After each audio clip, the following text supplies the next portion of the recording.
नमस्कार। प्लैनेटिक्स पर आपका स्वागत है और हमेशा की तरह आपसे निवेदन है प्लैनेटिक्स को सब्सक्राइब करें, बेल आइकन जरूर दबाएं, हमारे वीडियोस को लाइक करें, फ्रेंड्स एंड फैमिली के साथ शेयर करें। दोस्तों, आज चर्चा करते हैं हम लोग देश की एक सबसे बड़ी हाइड्रो इलेक्ट्रिक प्रोजेक्ट जो बन रहा है पिछले 23 सालों से और बहुत परेशानियों से, लोकल एजिटेशन, प्रोटेस्ट वगैरह जो है उसके अगेंस्ट में जो हुए, उसके कारण 8 सालों तक जिसका काम रुका रहा, वो अब खुशी की बात है कि अब कमीशन होने पर अब चालू होने की स्थिति में आ गया है। उसके पहले यूनिट की टेस्टिंग जो है शुरू हो गई है। इस प्रोजेक्ट का नाम है lower Subansiri hydro electric project, जो कि एक सुबानसिरी रिवर है जो कि अरुणाचल प्रदेश से आती है और ब्रह्मपुत्रा में मिलती है। ब्रह्मपुत्रा की बहुत इंपॉर्टेंट ट्रिब्यूटरी है और अच्छा खासा वाटर फ्लो जो है कंट्रीब्यूट करती है ब्रह्मपुत्रा रिवर को जो है। इस रिवर पर जो है एक कंसेप्ट बनाया गया था बहुत पहले 80s में, 83 के आसपास में जो है कि इस पर एक बहुत बड़ा हाइड्रोइलेक्ट्रिक प्रोजेक्ट बनाया जा सकता है अरुणाचल प्रदेश और आसाम के बॉर्डर पर। जी हाँ, बिल्कुल बॉर्डर पर, वहां पर एक 2000 मेगावाट का एक प्रोजेक्ट जो है हाइड्रोइलेक्ट्रिक प्रोजेक्ट बन सकता है। अभी तक अपने देश में 2000 मेगावाट का कोई सिंगल हाइड्रोइलेक्ट्रिक प्रोजेक्ट नहीं है।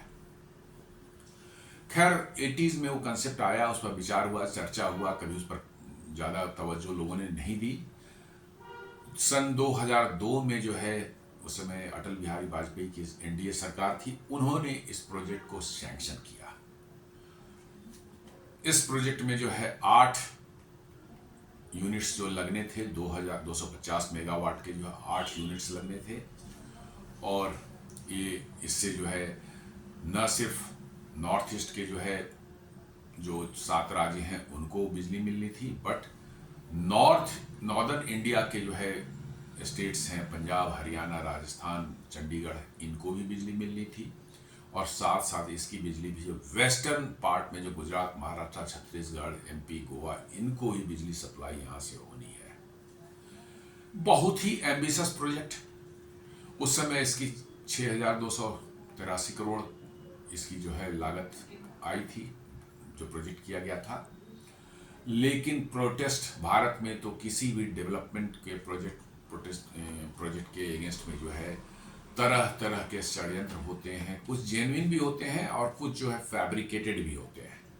हम लोगों ने देखा था कैसे भारत का एक बहुत ही प्रेस्टिजियस जो है कुदनकुलम न्यूक्लियर पावर प्लांट जो है तमिलनाडु में जो के तिरुनेलवेली जिले में जो बन रहा था, फर्स्ट यूनिट उसकी रेडी हुई थी। उस समय डॉक्टर मनमोहन सिंह की सरकार थी। 1 साल तक वो यूनिट रेडी रहा, उसको कमीशन नहीं करने दिया गया। क्यों? आसपास के जो है क्रिश्चियन मिशनरियों ने जो आग लगाई वहां पर, जिस तरह से लोगों के बीच में धरना देकर के जो है हजारों की संख्या में प्लांट को घेर कर बैठे रहे।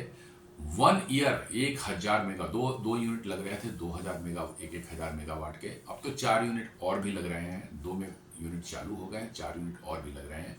उस समय ये संभव 2010-11 के आसपास का मामला होगा, 10-11-12 एग्जैक्ट मुझे याद नहीं आ रहा है। 1 साल तक इन्होंने डिले किया। अंत में जो है मनमोहन सिंह की सरकार ने जो है एक कड़ा फैसला लिया।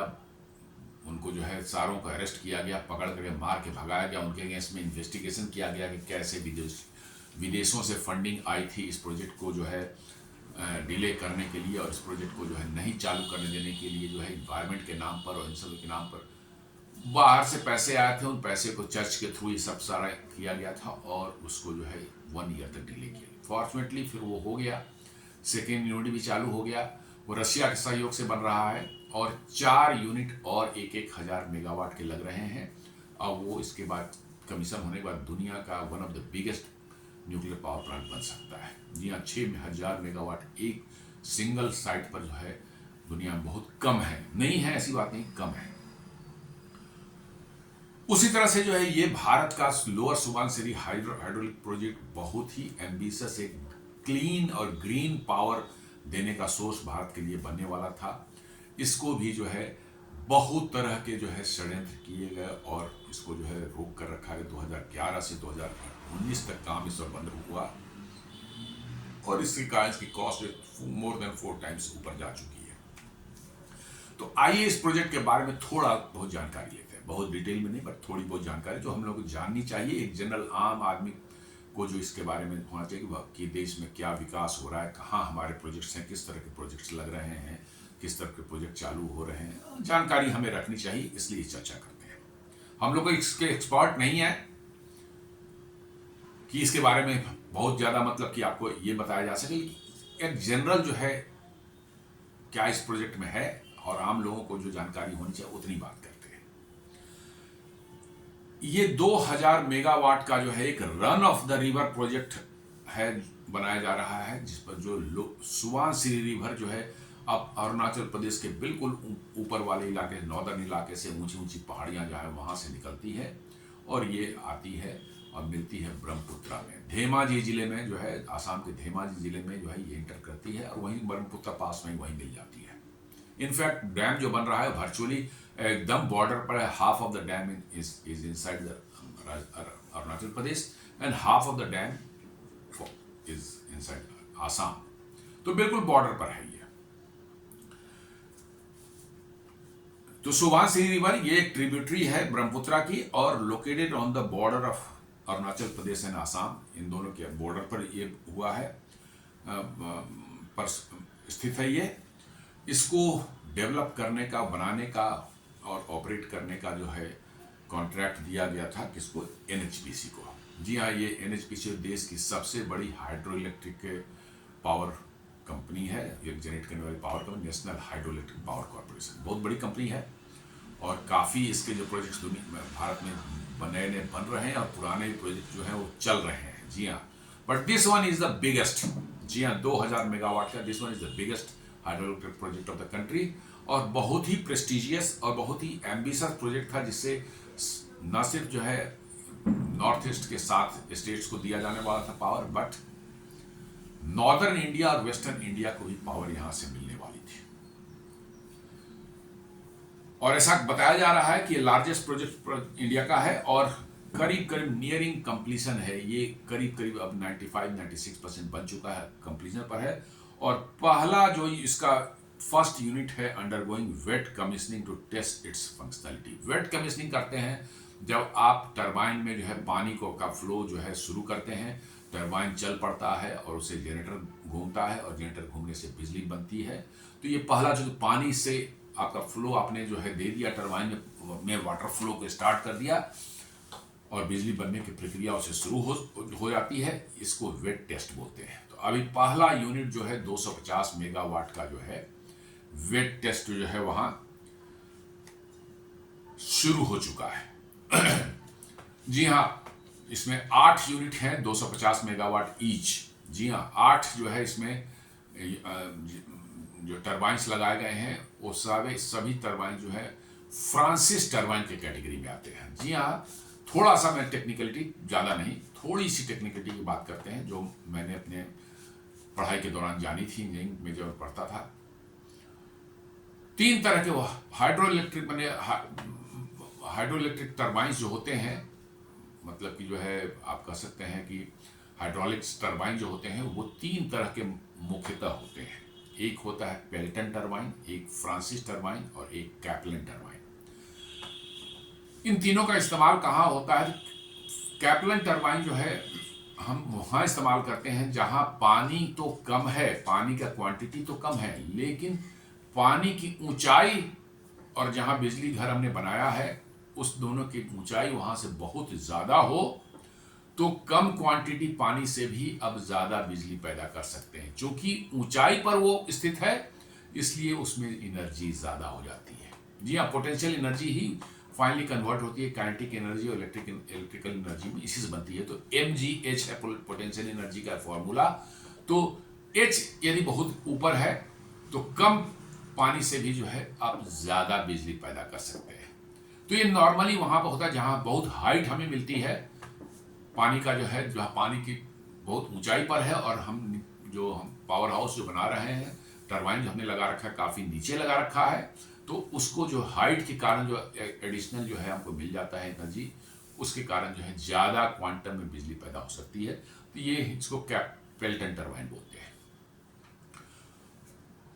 दूसरी होती है फ्रांसिस टरबाइन, जहां पर की हाइट बहुत ऊंचा नहीं है, मीडियम लेवल पर कह सकते हैं हाइट हो, और वाटर क्वांटिटी भी मीडियम लेवल का हो, वाटर क्वांटिटी भी थोड़ा सा ज़्यादा हो और हाइट भी थोड़ी ज़्यादा हो, मीडियम है, वहां पर हम फ्रांसिस टरबाइन इस्तेमाल करते हैं। और कैप्लन टरबाइन वैसे जगह पर इस्तेमाल करते हैं जहां पानी तो बहुत ज़्यादा है लेकिन ऊंचाई नहीं हमारे पास में है, वहां पर फ्रांसिस कैप्लन टरबाइन जो है ज़्यादा इफिशिएंट होता है। तो यहां पर जो लगाया जा रहा है ये 8 के 8 यूनिट जो है सभी जो है टरबाइन जो फ्रांसिस टरबाइन है, जो कि medium height and medium quantum of water के लिए इस्तेमाल किया जाता है। बस इतना ही हमें जानने जो थे, ज्यादा नहीं। ये प्रोजेक्ट का जैसे हमने बताया 2000 मेगावाट कैपेसिटी है और 8 यूनिट है 250 मेगावाट ईच, तो 8 इंटू 250 आप करेंगे तो 2000 मेगावाट हो जाएगा। एक ये स्ट्रक्चर जो है 116 मीटर हाइट है, कंक्रीट ग्रेविटी डैम जो है रिवर बेड से जो है 116 मीटर हाइट है, लेकिन यदि फाउंडेशन से नीचे देखें तो ये हाइट हो जाती है 130 मीटर की। ये कंक्रीट ग्रेविटी डैम है with a power house on the right bank. जी हाँ, नदी के दाहिने किनारे पर नीचे जाकर के जो है पावर हाउस बना हुआ है जिसमें कि बिजली जनरेट होती है। ऊपर डैम है, पानी को रोक के रखा था, वहां से जो है टनल के थ्रू जो है पाइप के थ्रू जो पानी नीचे लाया जाता है पावर हाउस में, वहां टरबाइन में वो पानी छोड़ा जाता है, टरबाइन घूमता है, उससे जनरेटर भी जुड़ा हुआ है, जनरेटर घूमता है और उससे बिजली पैदा होती है। इसमें जैसे बताया कि 8 जो यूनिट है 250 मेगावाट के टरबाइन जो लगे हुए हैं 8। प्रोजेक्ट जो है शुरू तो 2002 में सैंक्शन हुआ था, लेकिन ये शुरू हुआ 2005 में। जो इनिशियल होता है लैंड एक्विजिशन और ये सब सारी चीजें फॉर्मेलिटी पूरा करना है, 2005 में शुरू हुआ ये।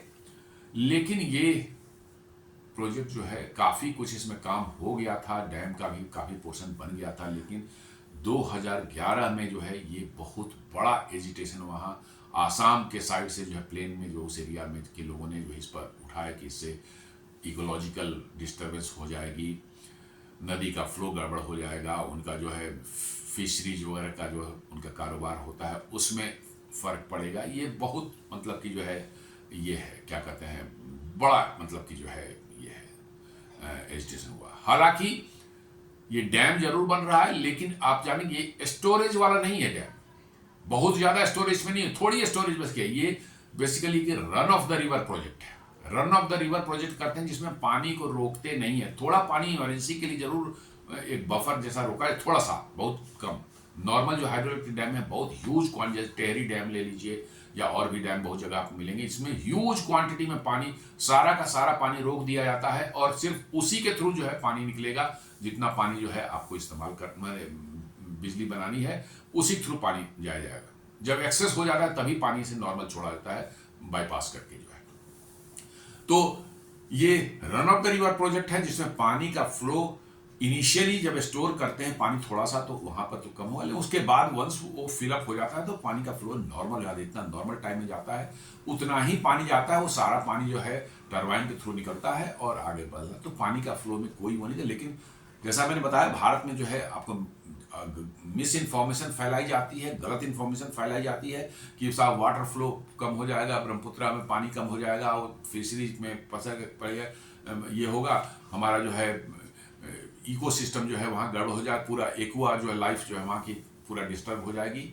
ये सारी चीज़ें जो है और कुछ डिस्प्लेसमेंट भी उससे होने थे जो है लोगों का। तो भाई कोई भी डेवलपमेंट प्रोजेक्ट जो है फुल प्रूफ नहीं है। आप डेवलपमेंट करते हैं किसी भी तरह, मकान भी बनाते हैं तो कहीं ना कहीं इकोलॉजी को आप डिस्टर्ब करते हैं, नेचुरल इन्वायरमेंट को असर पड़ता ही पड़ता है, कम हो बेसी हो लेकिन पड़ता है। तो डेवलपमेंट चाहते हैं तो आपको कुछ ना कुछ थोड़े कंप्रोमाइज करने पड़ते हैं। कंप्रोमाइज का मतलब ये नहीं कि पूरा डिस्ट्रक्शन वहां हो जाए, आपको ये ध्यान रखना चाहिए कि बहुत ज्यादा लार्ज स्केल पर इकोलॉजिकल डिस्ट्रक्शन नहीं हो, इन्वायरमेंट का डिस्ट्रक्शन नहीं हो, लेकिन एक लिमिटेड उसमें जो है आप किया सकते ताकि बहुत बड़े पैमाने पर जो है इन्वायरमेंटल का डैमेज ना हो। तो वो डेवलपमेंट प्रोजेक्ट जो है पूरा कोई ऐसा नहीं है उसको नहीं किया जा सकता। नहीं तो फिर तो आपको तो स्टोन एज में आपको रहना चाहिए। जी हाँ, आपको बिजली नहीं चाहिए, आपको सड़क नहीं चाहिए, आपको ट्रेन नहीं चाहिए, हवाई जहाज नहीं, ये सभी कहीं ना कहीं जो है इन्वायरमेंट को डैमेज करते हैं। जी हाँ, कहीं ना कहीं ये इन्वायरमेंट को डैमेज करते ही करते हैं। हम खेती करते हैं, वो भी इन्वायरमेंट, हमने तो आखिर जंगलों काट करके ही तो अपने खेती योग्य भूमि बनाया है। होने तो चाहिए था वहां जंगल ओरिजिनली। आज से मान ली 50,000 साल पहले चले जाए, वहां पर क्या था? जो खेत हम देखते हैं हमारे गांव में, खेत खलियान जो होते हैं, वहां क्या था? जंगल ही थे। और नेचुरली उस समय जो इन्वायरमेंट आज से ज्यादा बढ़िया एयर रहा होगा, पोल्यूशन फ्री रहा होगा। लेकिन हमें अपने सस्टेनेंस के लिए जो है खाना भी तो उगाना है, तो हम लोगों ने उन जंगलों को काट करके जो है खेत बनाए, ताकि हम अपने लिए खाद्य पदार्थों का उत्पादन कर सके, गेहूं चावल जो है उगाना। इससे भी इकोलॉजिकल डैमेज हुआ ही है। तो कहीं ना कहीं सर्वाइवल के लिए आपको ये सब करने पड़ते हैं। इसी तरह से आप आधुनिक युग में जाना चाहते हैं, डेवलप करना चाहते हैं, सुविधाएं चाहते हैं, तो आपको कहीं ना कहीं कॉम्प्रोमाइज थोड़ी बहुत करनी पड़ती है। लेकिन उसको गलत इंफॉर्मेशन फैला कि नदी का फ्लो जो है वो चौपट हो जाएगा, खत्म हो जाएगा, नहीं। ये run of the river project है जिसमें वाटर को नहीं रोका जाता है, थोड़ा रोका जाता है क्योंकि फ्लो को रेगुलेट करने। यदि एक्सेस वाटर ऊपर से आ गया तो नीचे फ्लड ना हो जाए तो थोड़ा सा जरूर ब्लॉक करते हैं, रोका जाता है, फिर कंट्रोल वे में रिलीज भी किया जाता है। तो ये प्रोजेक्ट जो है 2011 में इसको रोक दिया गया और ये रुका रहा उस एजिटेशन के कारण जो है 2019 तक, 8 साल तक इस पर कोई काम नहीं हुआ बिल्कुल, जबकि काफी काम हो चुका था। उसके बाद रुक गया ये। और फिर जो है 2019 से जो है सरकार ने, खासकर प्रधानमंत्री के कार्यालय ने जो है, प्रधानमंत्री ने खुद पर्सनल दिलचस्पी ली। आसाम सरकार, अरुणाचल सरकार से जबरदस्त कोऑर्डिनेशन किया। फिर जो एजिटेट करने वाले ग्रुप थे उनके साथ जो है कई अनगिनत मतलब की बैठकें हुई, उनके साथ प्रेजेंटेशन दिए गए, समझाया गया, उनको एक्सप्लेन किया गया कि क्या इसमें हो। फिर जाकर के 2019 में काम शुरू हुआ और तब से जो है अब ये अभी 2025 के अंत में अब कमीशनिंग के स्टेज पर आया। ऐसा बताया जा रहा है कि मार्च 2026 तक तो इसके पहले 4 यूनिट जो है पूरी तरह से फंक्शनल हो जाएंगे, बिजली जनरेट करने लगेंगे। और रेस्ट 4 जो यूनिट हैं वो भी एडवांस स्टेज में है। जैसा मैंने बताया 95 to 96% काम हो चुका है। वो बताया जा रहा है कि 2026 के अंत तक जो है वो चालू हो जाएंगे। तो हम मान सकते हैं कि 2026 के अंत तक ये पूरे फुल कैपेसिटी में 2000 मेगावाट का जो है पावर जनरेट करने में सक्सेसफुल रहेगा, सफल रहेगा। अरुणाचल प्रदेश की नदी है, इसलिए पानी की उसमें कमी नहीं रहती है। पूरे साल बारिश होती है, पूरे साल पानी आती है, इसलिए जो है इस नदी में इस प्रोजेक्ट का जो है मतलब फुल यूटिलाइजेशन हो सकता है। 2000 मेगावाट पूरे साल तक जनरेट कर सकता है। करंट स्टेटस देखा जाए, फर्स्ट यूनिट जो है वो वेट कमीशनिंग के फेज में है, प्रोसेस में है, अभी चल रहा है और expected to be fully commission by December. और फर्स्ट 4 यूनिट जो है इसके जो है मार्च तक 26 तक चालू हो जाएंगे और 26 के अंत तक पूरे के पूरे 8 यूनिट जो है इस lower Subansiri hydro electric project का जो है जो एनएचपीसी बना रहा है ये चालू हो जाएगा। कंट्रोवर्सी बहुत इसमें हो गया। The project faced delays in opposition due to concern over dam safety, environmental impact and seismic activity. ये सब हर जगह होता है, हर जगह होता है, थोड़े बहुत हर जगह होते हैं। जैसा मैंने बताया कि विदाउट मैंने आपको कॉम्प्रोमाइज किए, विदाउट जो है इकोलॉजी को डिस्टर्ब किए, बिकॉज विदाउट इन्वायरमेंट डिस्टर्ब किए, आप कोई भी छोटा से छोटा भी इन्वायरमेंट प्रोजेक्ट, कोई डेवलपमेंट का प्रोजेक्ट लें, आप नहीं कह सकते कि भाई it is a full proof, इसमें कोई इन्वायरमेंटल डैमेज नहीं है। नहीं, ऐसा हो ही नहीं सकता। You have to keep it within limits, that is the only point I can say. तो काफी ज्यादा इस पर लोगों ने मतलब कि वहां पर लोकल एजिटेशन हुए, प्रोटेस्ट हुए और 8 साल तक ये बंद रहा, जिसके कारण इसकी कॉस्ट करीब करीब मोर देन 4 टाइम्स बढ़ चुकी है। जी हाँ, एक बार जब ये ऑपरेशनल हो जाएगा तो ये बहुत बड़े अमाउंट में, सिग्निफिकेंट अमाउंट में इलेक्ट्रिसिटी जो है नॉर्थ ईस्टर्न रीजन को और अदर स्टेट्स को दे सकेगा। 2000 मेगावाट में डिस्ट्रीब्यूशन किया गया, मैं बताऊंगा आगे। करीब करीब 1000 मेगावाट जो है वो नॉर्थ ईस्ट के ही 7 स्टेट्स के बीच में डिवाइड किया गया, जिसमें सबसे बड़ा बेनिफिशियरी आसाम है। और उसके बाद जो है नॉर्थ के जो कुछ स्टेट्स हैं हमारे हैं, राजस्थान, हरियाणा, चंडीगढ़, पंजाब, उनको भी मिलेगा। और वेस्ट के जो है गुजरात, महाराष्ट्र, छत्तीसगढ़, एमपी, गोवा, ये सबको इनको भी मिलेगा 1000 मेगावाट में, उनकी डिस्ट्रीब्यूशन है। That I will tell you जो है। तो ये बहुत बड़ा कर सकते हैं कि एक ऐसा वो है कि मतलब कि क्लीन एनर्जी की आजकल दुनिया में बहुत ज़्यादा डिमांड हो रही है। आप देखते होंगे कैसे यूरोपियन यूनियन ने एक कार्बन बॉर्डर एडजस्टमेंट मैकेनिज्म बनाया, सीबैम बोलते हैं। कार्बन बॉर्डर, आपके जो है प्रोडक्ट्स जाते हैं, यदि वो क्लीन एनर्जी नहीं इस्तेमाल करते हैं, उस प्रोडक्ट पर जो है हायर टैरिफ लग जाता है। जी हाँ, यदि आपके प्रोडक्ट जो भेज रहे हैं वहां, भारत उसका प्रोटेस्ट कर रहा है, भैया ये गलत चीज है, आप नहीं कर सकते, लेकिन उन्होंने लगाया है। उनका कहना है कि क्लीन एनर्जी से, यदि ग्रीन एनर्जी से ये प्रोडक्ट नहीं बना है, इसके बनने में यदि आपने कार्बन उत्सर्जन किया है, तो आपके प्रोडक्ट यूरोप में इंटर करेंगे तो आपको कार्बन बॉर्डर एडजस्टमेंट मैकेनिज्म के तहत जो एक टैरिफ लगेगा वो देना पड़ेगा। आपके प्रोडक्ट वहां महंगे हो जाएंगे, आपके एक्सपोर्ट्स वहां नहीं हो पाएंगे ठीक ज्यादा। ये समस्या मतलब कि जो है आती है। तो ये बहुत बड़ा 2000 मेगावाट जो है आपको एक ग्रीन एनर्जी का सोर्स आपका होने वाला था, इसको 8 साल तक जो है रोक करके रखा गया। It's a really unfortunate. और मैं तो यही मानता हूं कि ऐसे प्रोजेक्ट्स को जो है जानबूझ के दुनिया की ताकतें, वो सब ग्रीन पीस वगैरह वाले जो आते हैं, जो भारत में जो है हर तरह का प्रोपेगेंडा फैलाने के लिए, ये सब डिले करते हैं। जी हाँ, वो कूदन कुलन प्लांट में भी वहाँ ग्रीन पीस वाली, इसलिए भारत सरकार ने ग्रीन पीस को इंडिया में बैन कर दिया है। जी हाँ, अब वो भारत में एक्टिविटी नहीं कर सकते, पूरी तरह से बैन कर दिया गया है, क्योंकि उनके एम अलग हैं। They are funded by the western powers to create problem for the developing nation, जो कि आगे बढ़ना चाह रहे हैं, आगे बढ़ थोड़ी मतलब उन मोमेंटम आती है, कैसे उस मोमेंटम को रोका जाए, यही काम ये सब ग्रीन पीस वगैरह वाले करते हैं। और हमारे लोग तो है बस उनकी झांसे में आ जाते हैं, प्रोटेस्ट करना शुरू कर देंगे, ये कर मतलब भाई नहीं ये चीज होंगी तो उस एरिया के लोगों का कैसे 5000 लोग करीब करीब इसमें जो है एम्प्लॉयड होंगे, डायरेक्ट या इनडायरेक्ट वे में उनको नौकरियां मिल सकती है। तो आप समझ सकते हैं कि कैसे मिलेगा। बिजली नहीं आएगी तो उस एरिया में उद्योग धंधे कैसे चलेंगे, कैसे इंडस्ट्री आएगी, इंडस्ट्री नहीं आएगी तो लोग जॉब कैसे मिलेगा, जॉब नहीं मिलेगा तो जीवन स्तर कैसे उनका सुधरेगा। इन सबों का आपको ध्यान नहीं रखते हैं।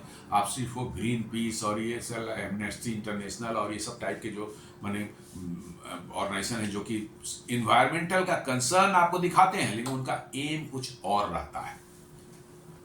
एम उनका कुछ और रहता है, और वो दरअसल जो है डेवलपिंग नेशन से, भारत जैसे देश हैं जो प्रगति कर रहे हैं, उनकी प्रगति में कैसे जो है उनके रफ्तार में ब्रेक लगाया जाए, यही उनका मेन एम होता है। और इसी तहत ये कराया गया था। इसका लोकेशन जाने तो यह जगह का नाम है गेरुका मुख on the Arunachal Pradesh Assam border. ये धेमाजी जिले में पड़ता है, और जो है ये single largest hydroelectric plant Bharat में होगा, ये कंप्लीशन के बाद में जो है। और ये जो है run of the river project जैसा हम बताया कि, और इसको नेशनल हाइड्रोइलेक्ट्रिक पावर कॉर्पोरेशन बना रही है। कंस्ट्रक्शन जैसा मैंने बताया 2005 में शुरू हुआ था। प्रोजेक्ट कॉस्ट जो है इसको जो है कितना आता है मैं बताता हूं कितना कॉस्ट इसका है। इसका प्रोजेक्ट कॉस्ट का टोटल 70% इक्विटी के थ्रू और 30% जो है डेब्ट फाइनेंसिंग से जो है इसको किया जा रहा है, टर्म लोन के थ्रू जो है। Central government is providing budgetary support as part of the equity component. जी हाँ, इसको बनाने के लिए जो खर्च चाहिए सेंट्रल गवर्नमेंट दे रही है, और वो that will converted into equity of the NHPC. तो सरकार की जो है इक्विटी जो है एनएचपीसी में बढ़ जाएगी इससे जो है।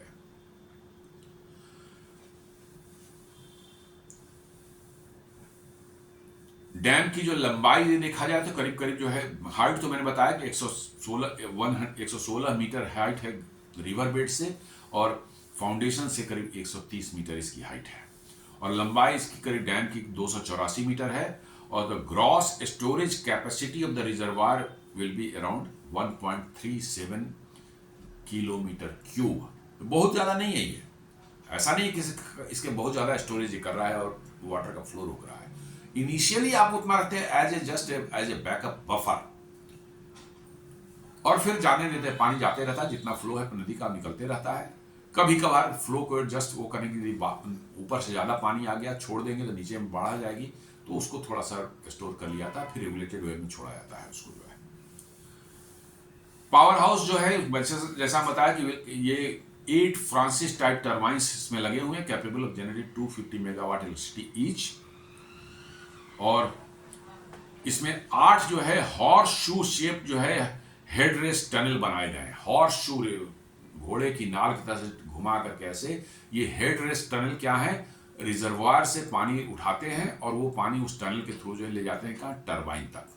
तो चूंकि 8 टरबाइन बने वहां लग रहे हैं, तो 8 जो है हेड रेस्ट टनल भी बनाए गए हैं, इनकी घुमा कर उसको लाया गया है, चूंकि उसमें पानी का थोड़ा सा माने कंट्रोल करने में आसानी होती है, तो हॉर्स शू टाइप का उनको शेप दिया गया है। यह है एंड 8 सर्कुलर पेनस्टॉक्स। जी हाँ, पेनस्टॉक्स बोलते हैं जब पानी टरबाइन में इंटर होता है, टरबाइन घुमाते भी पानी को जाना तो है कहीं बाहर तो निकलना है, तो वो जो जिस रास्ते से निकलती है उसको पेनस्टॉक बोलते हैं। तो 8 पेनस्टॉक भी बनाए गए, हर टरबाइन के लिए के एक हेडरेस्ट टनल और एक पेनस्टॉक ये बनाया गया है। इसमें जो है टेल रेस चैनल जो है नीचे में जो पानी निकलता है उसको जो है हम लोग देखते हैं, पेनस्टॉक से जो पानी निकलता है टेल रेस चैनल के थ्रू जो है, उसमें 35 मीटर लंबा और करीब 206 मीटर वाइड है। ये नीचे पानी को ले जाता है, take the water discharge by the turbines back to the river. तो इसमें वर्चुअली यही कर सकते हैं कि आपको पानी का स्टोरेज नहीं है तो डाउन स्ट्रीम में जो नदी में पानी होगी मोर और लेस उतना ही होगा जितना पहले होता था।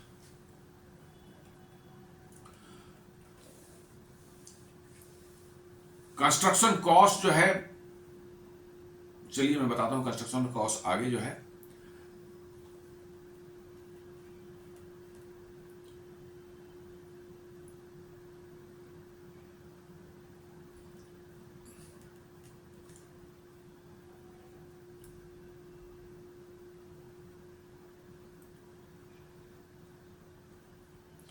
एनुअल पावर जनरेशन जो है पूरा कंप्लीट जो 2000 मेगावाट जब चलेगी इसकी, तो एनुअल पावर जनरेशन जो इसमें होगा करीब 7421 गीगावाट आवर। जी हाँ, 7421 गीगावाट आवर जो है इसका जो है एनुअल कंस्ट्रक्शन जो है, एनुअल जो है पावर जनरेशन टोटल इतने यूनिट्स पावर जनरेट करेगा।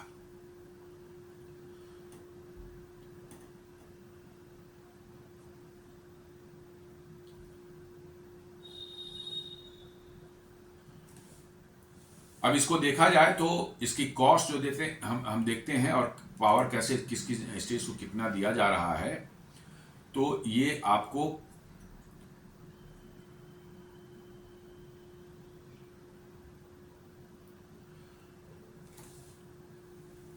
ये प्रोजेक्ट जैसा मैं बताया धेमाजी डिस्ट्रिक्ट आसाम में है और अरुणाचल प्रदेश के बॉर्डर पर है ये।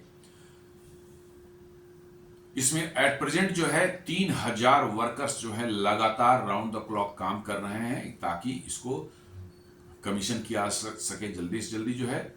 और गेरुकामुख विलेज का नाम है जहां पर ये बन रहा है project, which is likely to be fully commission by May first 4 units likely to be commission by March 2026, project head Ravindra Prasad said.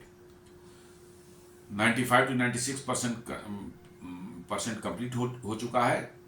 ये 17 स्टेट्स को जो है बिजली सप्लाई करेगा including Rajasthan. The project will be the largest conventional power project. 3 units of 250 megawatt each of this project are expected to be commission in March 2025।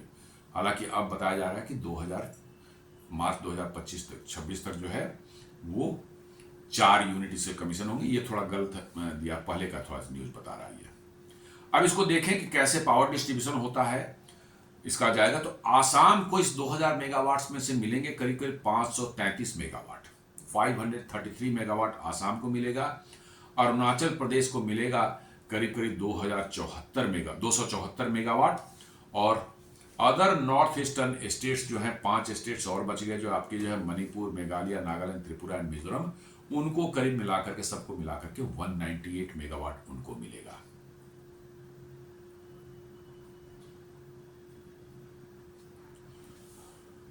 इसके अलावा जो है 387 मेगावाट इलेक्ट्रिसिटी जो है नॉर्दर्न स्टेट्स को दी जाएंगे। 387 मेगावाट जो है इलेक्ट्रिसिटी जो है नॉर्दर्न स्टेट्स को जाएंगे। ये है northern state, Haryana, Punjab, Rajasthan, Uttar Pradesh and Chandigarh. जी हाँ, नॉर्दर्न स्टेट्स को जाएंगे बिजली यहाँ से जो है। और 613 मेगावाट की बिजली जो है वेस्टर्न स्टेट्स जो है गुजरात, मध्य प्रदेश, गोवा, चंडीगढ़, महाराष्ट्र मिलेगा, छत्तीसगढ़, महाराष्ट्र मिलेगा। तो इस तरह से इनका पावर डिस्ट्रीब्यूशन है। साथ साथ जो है कहा जा रहा है कि एक दो और प्रोजेक्ट्स के इसी नदी पर, इसी डैम के साथ जो है दो और प्रोजेक्ट्स, जो पानी बहुत ही ज्यादा है, अभी जो 8 टरबाइन लगे हैं वो पूरी तरह से पूरे पानी को यूटिलाइज नहीं कर पाएंगे, पानी को ऐसे ही छोड़ना पड़ेगा आपको। तो रिवर बैंक के एक तरफ ये पावर हाउस अभी बना हुआ है, दूसरी तरफ भी जो और पावर हाउस बनाने का जो इनका प्लान है। इन्होंने कहा कि डीपीआर 2 प्रोजेक्ट के लिए तैयार किए गए हैं, 1650 मेगावाट का और 1710 मेगावाट का। दो और प्रोजेक्ट जो है इसके साथ साथ इसी डैम के साथ एसोसिएटेड होंगे। इसका डीपीआर तैयार किया गया। उसके लिए आपको पानी है, अभी राइट बैंक पर तो आपने पावर हाउस बना दिया, इसमें 8 लगा दिए, अब आप लेफ्ट बैंक पर भी और 2 यूनिट लगा सकते हैं, 2 पावर हाउस लगा सकते हैं, बना सकते हैं, जिसमें 1650 मेगावाट और 1710 मेगावाट का उत्पादन होगा यदि बन गया तो। ये भी डीपीआर स्टेट में इसका तैयार हो रहा है। और यदि ये दोनों प्रोजेक्ट भी आ जाते हैं तो ये सबसे बड़ा, मैंने भारत का सबसे बड़ा एक ऐसा प्रोजेक्ट होगा जो कि एक किसी सिंगल रिवर पर इतना हाइड्रोइलेक्ट्रिक पावर जनरेट किया जा रहा है। जी हाँ, ये ऐसा सबसे बड़ा ऐसा प्रोजेक्ट होगा जितना जो कि एक सिंगल रिवर पर इतना पावर जनरेट किया जा रहा है एक सिंगल साइट से जो है। तो ये हम कह सकते हैं कि आने वाले फ्यूचर में ये दोनों प्रोजेक्ट आ जाते हैं तो it will be A boon for the getting the, बहुत बड़ा बूस्ट होगा भारत के लिए ग्रीन एनर्जी के सेक्टर में जो है। जी हाँ, हाइड्रोइलेक्ट्रिक को ग्रीन एनर्जी में रखा जाता है क्योंकि इससे कोई कार्बन इमिशन नहीं होता। तो ये बहुत बड़ा एक भारत के लिए जो है ये प्रोजेक्ट होने वाला है। इसकी इनिशियल कॉस्ट जो है 2005 में जब इसको किया गया था तो इसकी इनिशियल कॉस्ट जो है उस समय जो अनुमानित लागत थी 6285 करोड़ का, 2005 की बात कर रहा हूं। लेकिन 2011 में जो काम बंद हुआ और 2019 में जो शुरू हुआ तो कॉस्ट एस्केलेशन जो होता ही है टाइम के साथ में, अब 2024 तक ही जो है इसमें 2024 के मार्च तक जो है इसमें 22,000 करोड़ रुपए खर्च हो चुके थे। और अनुमानित है कि प्रोजेक्ट कंप्लीट होते होते जो है ये कॉस्ट जो है करीब करीब 26,000 से 27,000 करोड़ तक जा सकता है।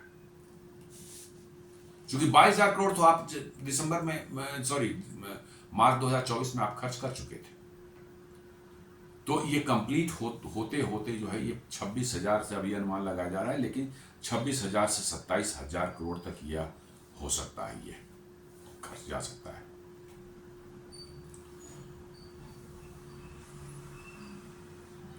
ये अपने आप में ये बताया जा रहा है कि it will generate revenue of rupees 4,000 crore in a year.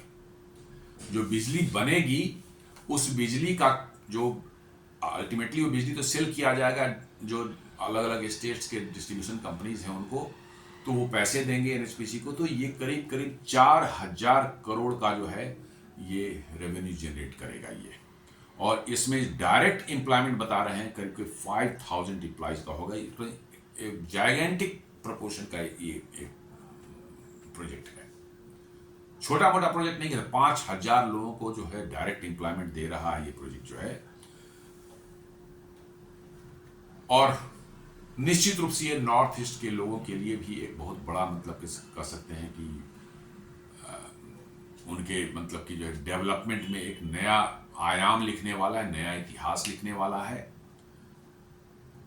और साथ साथ उस एरिया के जो गेरुकामुख विलेज है उसके आसपास के एरिया जो है उसमें जो है NHPC schools, hospitals, roads, electric supply network ये सारा कुछ बना रहा है आसपास के लिए, ताकि उस एरिया के लोगों के जीवन स्तर में सुधार आ सके, उनका जीवन जो है और बेहतर हो सके। तो दोस्तों, ये था हमारा आज का विश्लेषण lower Subansiri hydro electric project के बारे में, जो कि पिछले 23 साल से बन रहा है। 2002 में सैंक्शन होने के बाद अब वो 8 साल का बीच में एजिटेशन और प्रोटेस्ट की वजह से वो काम बंद रहा उसमें जो है, और भारत का सबसे बड़ा हाइड्रो इलेक्ट्रिक प्रोजेक्ट है ये। अब उसकी जो पहले यूनिट की वेट जो टेस्टिंग जो है, ट्रायल जो है शुरू हुआ है। कहा जा रहा है कि मार्च 2026 तक जो है 4 यूनिट्स इसके कंप्लीट हो जाएंगे, और रेस्ट 4 यूनिट जो है 250 मेगावाट ईच के जो है वो करीब करीब जो है दिसंबर 2026 तक कंप्लीट होने की संभावना है। तब ये प्रोजेक्ट पूरी तरह से 2000 मेगावाट पावर जनरेट के लिए तैयार हो जाएगा, कैपेबल हो जाएगा। और एक बहुत बड़ा ये प्रोजेक्ट है, नॉर्थ ईस्ट में consider one of the biggest project, और नॉर्थ ईस्ट में और देश की बिजली समस्या को हल करने में ये बहुत बड़ा रोल प्ले करने वाला है। उम्मीद कर रहा हूँ ये हमारा वीडियो आपको पसंद आएगा। हमारे वीडियोस को लाइक करें, फ्रेंड्स एंड फैमिली के साथ शेयर करें, हमारे चैनल को सब्सक्राइब करें और बेल आइकन दबाना बिल्कुल नहीं भूलें। धन्यवाद।